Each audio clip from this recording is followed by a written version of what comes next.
بسم الله الرحمن الرحیم. نن موږ د جګر د صفایي په اړه کې او د صحت په اړه کې خبره کوو.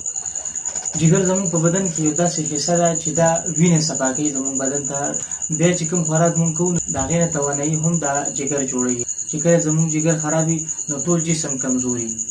د جګر صفایي اوس ولې ضروري ده؟ د جګر صفایي ځکه ضروري ده چې کوم موږ روزمره خوراکونه کوو ډېر زیاتې تیزې مسالې شوې، دا کولډ ډرینکس وغیره شو یا د لوګي وغیره شو، دا نشې شوې، نو دا په جګر باندې بوج غورځوي. فیټي لیور یعنې د جګر چربي، جګر به چربي نیسي دې وجې، او د دې خرابوالی هم د دې د وجې راتلی شي، هیپاټایټس هم د دې وجې راتلی شي، او جسماني کمزوري هم د دې د وجې راځي. قدرتي چې کوم علاج دی نو هغه شاید خوړل دي دی چې شاید به ډېر زیات خورئ یا اوبه ډېرې زیاتې څښل، لس ګیلاس اوبه د ورځې تاسو څښئ، نو انشاءالله چې دا به خپله صفا کېږي او دا مسلې به ورته نه راځي. نو هغه کسان چې کومو کسانو دا نشې مشې ډېرې زیات استعمال کړي دي یا سګرټ وغیره استعمال کړي دي او جګر یې چربي نیولې ده، جګر ګرمایش یې ډېر زیاته، نو د هغې دپاره ورزش ډېر زیات ضروري دی، دا ښه خوراکونه د هغې دپاره ضروري دي.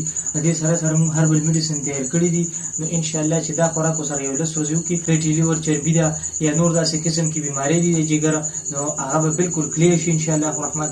د دې سره موږ په زعفرانو باندې یو څه اخلي کوو چې د هغې هېڅ قسمه شکرانه وغیره نشته. چې 10 ورځې تېرېږي او تاسو هربل میډیسن استعمالوئ او په زعفرانو باندې ورسره دا صاف استعمالوئ، نو انشاءالله چې تاسو له الله پاک شفا درکړي.